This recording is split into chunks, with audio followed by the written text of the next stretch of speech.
All right, so that was a rather rough one. Minnesota lost 48-23. Atlanta goes to 1-5. Minnesota drops to 1-5. Now Matt Ryan 30 of 40, 75% for 371, a 9.3 average, 4 touchdown, no interceptions, 2 sacks, lost 8 yards and 136.6 quarterback rating. Gurley really rushing as a whole for Atlanta couldn't get going. Todd Gurley, 20 carries, 47 yards, 2.4 carry. Brian Hill, 10 for 28, 2.8. Calvin Ridley had 1 for 8. Ito Smith, 2 for 8. And Matt Ryan, 4 for another 8 yards. They had 37 carries for 99 yards, but only 2.7 yards a carry, which is ridiculously low.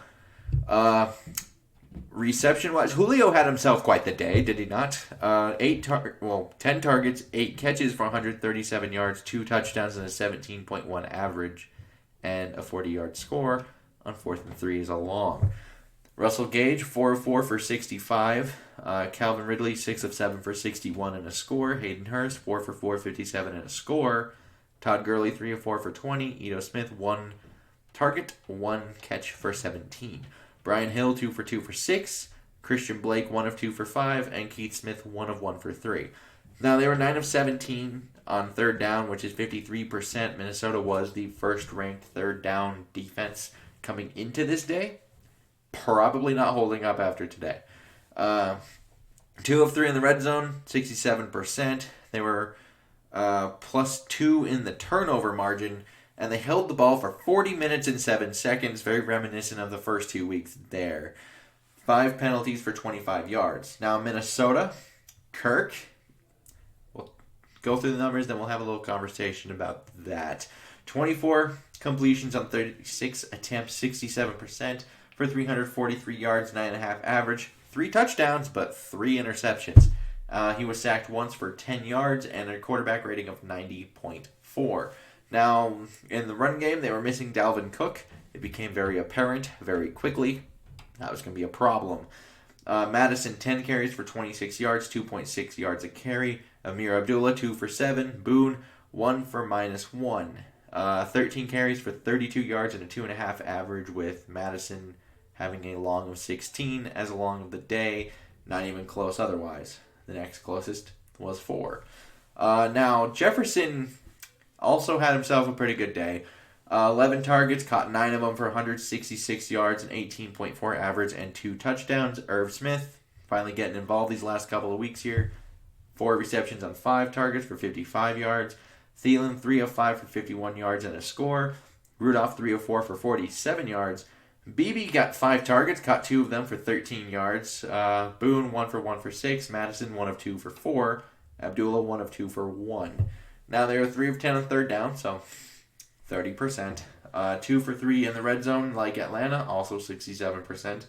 -2 in the turnovers, and only held the ball for 19 minutes and 53 seconds. Had 3 penalties and 30 penalty yards. Now we get into some stuff. So offensively, Kirk had himself a rather Jameis Winston-like day. It kind of felt like a majority of these throws, it was like, well, we're either getting 15 or more yards or you are throwing it to them. And there was no in between. Now, I think 2 of those interceptions were completely on Kirk Cousins. The other one, it was kind of a batted pass as he was trying to throw, and that came from O'Neal, of all people. Now,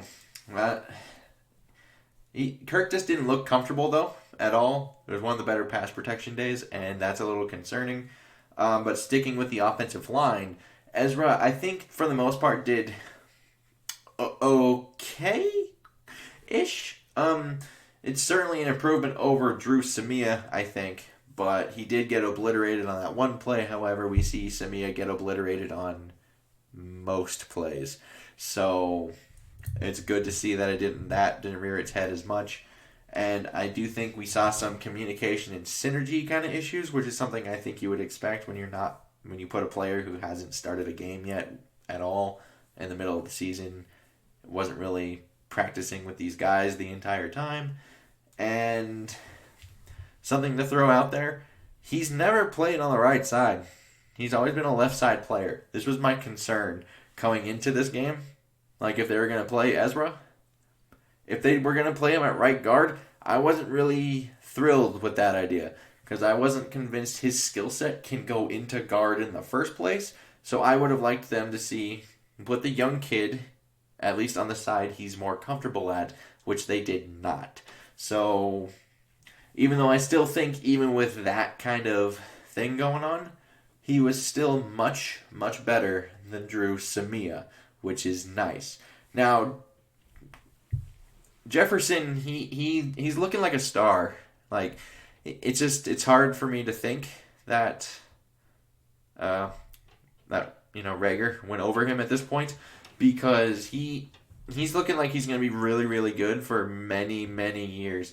And it's kind of nice to see that after Diggs left. I think we all know what Diggs is capable of. He's a very, very good player. But it looks like Jefferson has I don't know if it's necessarily the same ceiling, but it's certainly a ceiling that is comparable, I think. And so it's good to see that that's working that way. And it was also good to see Irv Smith more involved lately. I already kind of touched base on that. But I think he's kind of a weapon they've underutilized ever since they drafted him last year. I don't think he was used enough in the passing game last year. And now he had another 55 yards today after some catches in Seattle. Kind of looking like he's getting more involved. He's becoming a bigger part. He's more dynamic. It's kind of nice. And like I said before, they definitely missed Dalvin Cook today.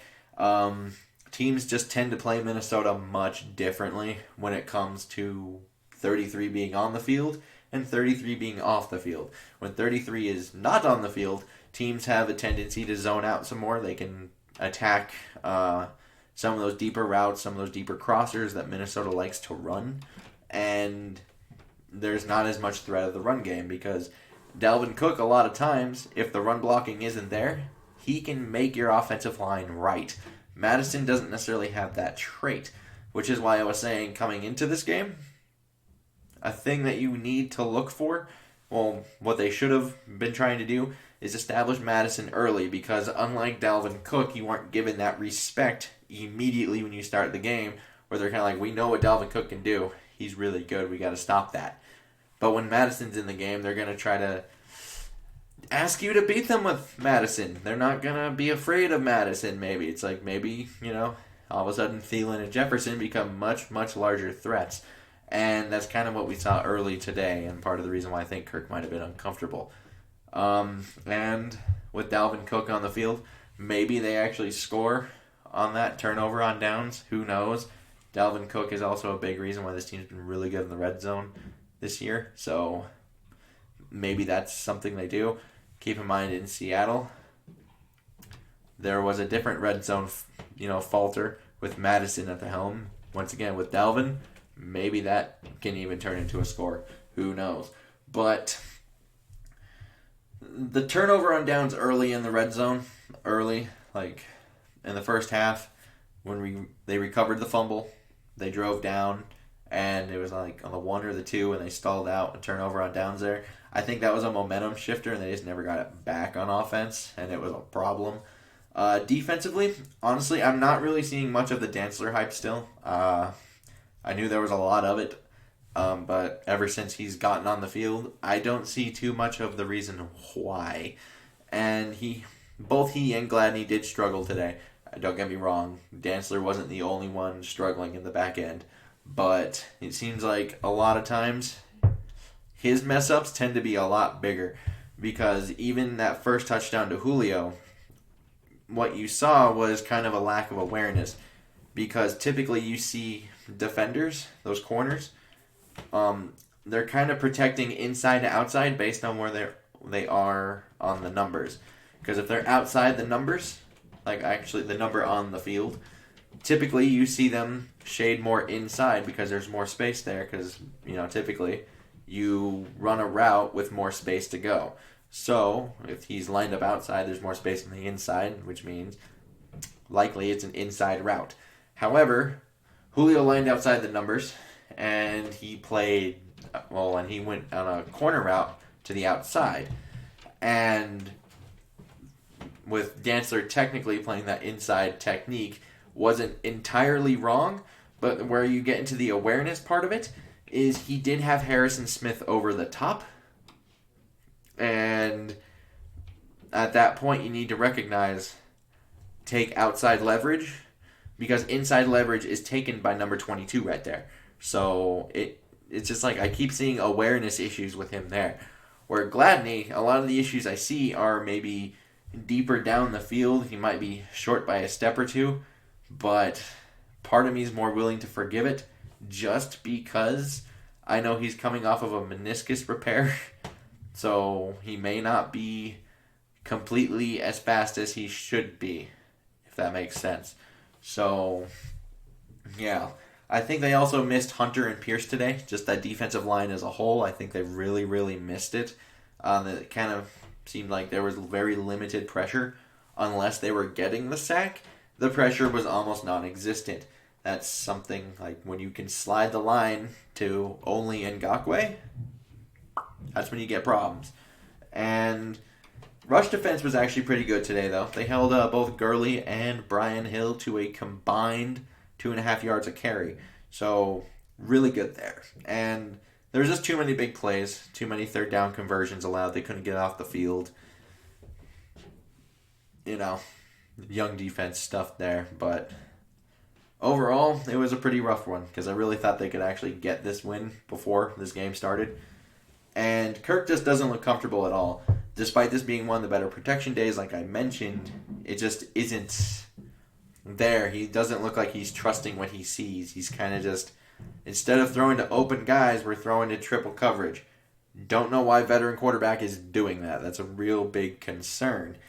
And like I said before, Madison just isn't the same as Dalvin, and that's what I was trying to say when they were trying to extend him. Some didn't really connect with me on that, and I was like, without him, this team isn't that good. And we saw it again today. Without Dalvin Cook, this offense didn't move. And that's just how it is. The pass defense does need to be better. However, Kirk Cousins' 3 interceptions really did not help matters. Keep in mind, this team lost by 17 points today. Now, Atlanta scored 17 points off of turnovers today. So, it's a rough one. And it's kind of interesting at this point because now they're 1-5 entering the bye. So we could see some knee-jerk reactions to this, especially since they just got throttled by a 0-5, well now 1-5 team, but it was a winless team. And entering the bye, we could see a drastic move or two. I do know the big one will be calling for Kirk Cousins' head. Now, I don't think I entirely blame you after what I saw today, because yeesh, that was rough and bad. But they're kind of in a hole as far as that's concerned, because let's just say they do want to bench him. Not even saying they do or they don't, but if they decide, you know what, we need to bench number 8. He is being a problem. We can't live with this anymore. Your in-house options consist of Sean Mannion, Jake Browning, and rookie Nathan Stanley, who was drafted in the 7th round, currently on the practice squad. Browning is also on the practice squad, by the way. Now, if those options aren't really giving you much hope, and you're like, let's go trade for someone, go sign someone, whether that's, someone wanting to sign Kaepernick, if he's still a topic, I guess, or trade for a guy like Case Keenum back, or go after Dwayne Haskins, whatever it may be. Keep in mind, Minnesota, per over the cap, has $158,000 in cap space. Now, I always think the cap is... I know there's a guy that says cap is a myth. I don't necessarily believe it's a myth, but I do believe it is quite fluid. And during the middle of the season, a lot less fluid, because at that point you actually have veteran salaries guaranteed. So I'm really not sure how much of that they can really move around. So something to think about. I would like to know your guys' comments down below. Liking, subscribing, super helpful. Helps YouTube algorithm and all that good stuff. But yeah, until next time, I bid you all adieu.